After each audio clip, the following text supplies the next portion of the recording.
It is the Sports Fix here on Flow FM, and I tell you what, it was a very interesting weekend in River Murray football last weekend. Some tight matches for us to talk about. Joining us on the line, he's back once more. Big Bruce is here. How are you, mate? G'day there, Jason. Yeah, it was a big weekend, River Murray football. Huge weekend. He took the words right out of my mouth with some tight matches, and there was one close, very close match in particular, and then there was an upset in the making with Mypolonga really taking it right up to Tail and Ben, but in the end, Tail and Ben got the legs and ran over the Tigers. But yeah, it was a interesting round of River Murray footy. Certainly was. Let's have a look at the main event, which was always going to be the top side. Imperials taking on the Bears of Meningie, who've been up and about. They're up there on the ladder in a finals position at the moment. But I tell you what, at three-quarter time, the Bears had this game dead to rights. They led by 3.5 goals at the final change, and it was Imperials coming home with a wet sail to get the job done by just 3 points in the end, Bruce. Yeah, I was chatting to the number one ticket holder down there at Meningie, Mark Coolmartry. And the King actually popped in and had a look at this game, and he said it was an absolute ripper and, real finals atmosphere and just come down to the wire. And he said the Bears just shouldn't have lost. And, I think I've said that a couple of times too in my career, but we shouldn't have lost. And this was another one of those cases where Meningie had them on toast and pretty much right through the match. They led at half-time, a good lead of 7-2 to 3-3. At three-quarter time, as you said, 9-7 to 6-4. And Imperials just topped up the fuel tank in that last quarter. Meningie ran out of gas, but they just didn't have some luck either. That was another crucial part, King said. And they ran out winners, Imperials, by 3 points in a thriller, 11-5 to 10-8. And they were best served, the Blues, by the little man, Nathan Dace, just in and under everything. Angus Day. And, of course, Clint Demont, he has been such a handy pickup for Imperials coming back to the River Murray this year from Bordertown, as we've previously mentioned. For the vanquished Meningie, well, it was young Henry Turner that had a great game for them, and Mark Plungers across the half-back line, and Brad Thompson was in everything, and Meningie just ran out of gas in the end.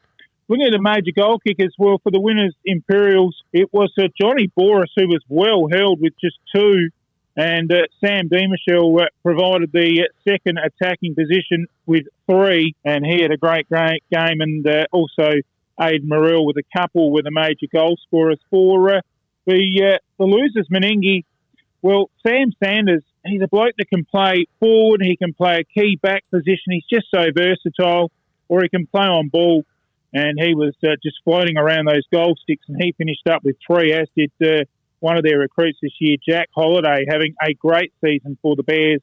He also lined up 3 goals to be amongst the leading goal kickers. But Brodie Martin also up in the goal kicking this season. He was also well held and just had 1, but they tell me the game was an absolute thriller and sets up a real interesting rest of the season for both clubs. Certainly does, Bruce. Imperials keep their spot on top of the ladder.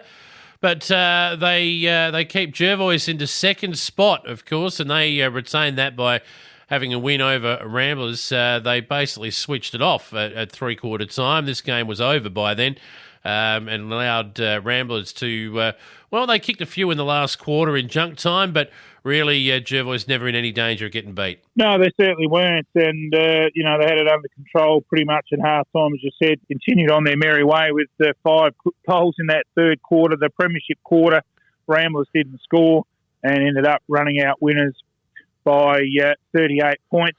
Looking at the winners, Jervois better players, a young lad coming through the ranks out there, young Hayden Schulz, named as their best, along with Ryan McKay across the back lines, and the big recruit, as the Flow Man was talking about on the Flow Friday Night Footy Show, Will Farrar, and they tell me he got up there for one of those big marks. He was also named in the best with the backman, the Rocker Gibraltar back there, and the Jervois backlines, Casey Robbins. For Ramblers, well, it was a pretty good effort, really, when you look at that scoreline, just going down by that 38 points. We would have expected probably a little bit more than that, but look, this nucleus of young fellas is really starting to bind together pretty well. You know, there's no real paid players in this Ramblers lineup, and it's just some young kids that are really having a go, like Max Machete and Keenan Harradine, Andrew Holland, and the experienced Alex Pfeiffer led from the front, and he was named in their best. Looking at the goal kickers, look, Jervois just had so many avenues to goal, and this is going to be a key for them as the season goes on when they get key players back like Tate Silverlock and Josh Scott. But it was the return of Peter Zarantanello who led the way, and he kicked 3 goals, while Zane Barry kicked 2. And it was that man, the flow man's man, Will Farrar, who dominated with 5 goals of his own in a standout match-winning performance. For the Ramblers, well, goals were harder to find, but it was that young lad we said about Keenan Harradine. I think his best match for the Ramblers Reds, and he kicked 4 goals to be named their best on ground. For the Roosters, Shannon Callery up forward kicked a 3 to be a good support, but they just didn't have enough in the back lines to prevent Jervois from dominating. Farrar definitely the difference here, and a good win for the Bloods. Absolutely, Bruce.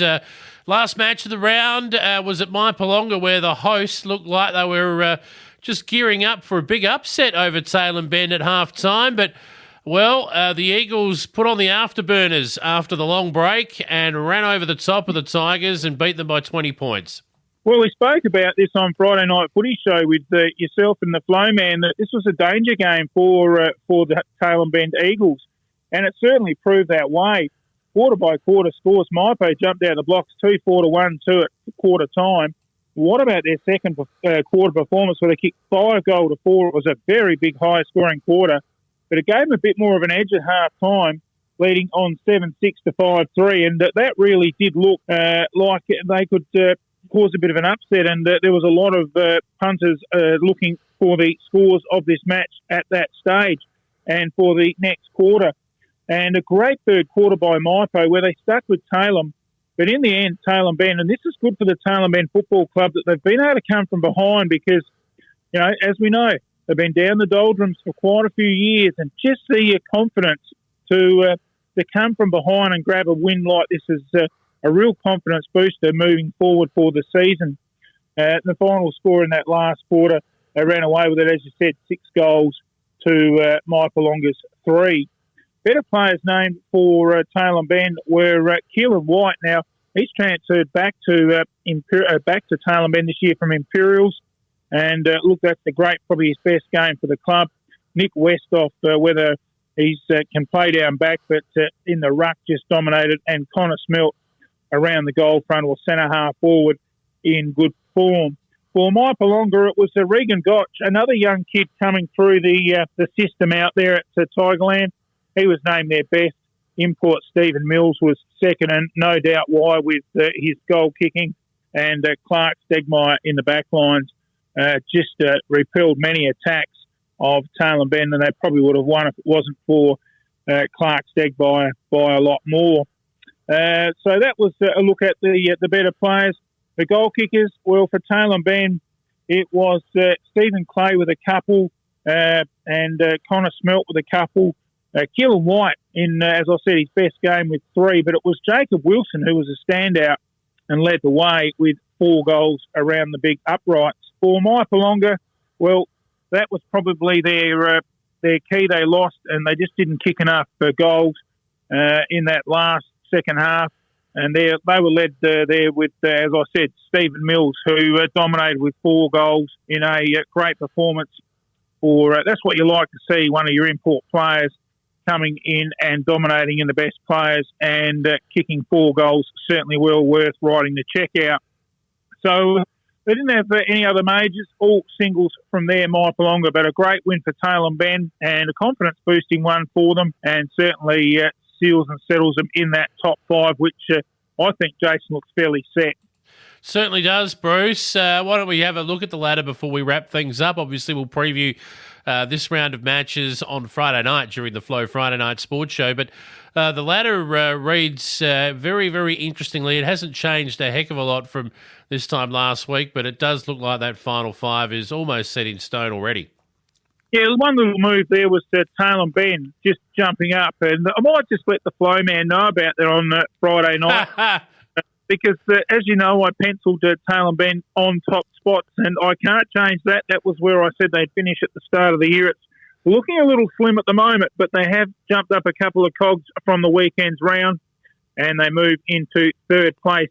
And look, speaking with Mark Coolmartry from last weekend's matches, he definitely said to me going and watching the Imps-Meningie clash that it is going to be a real season where you need to get the double chance, and that is going to be so vital in the final series.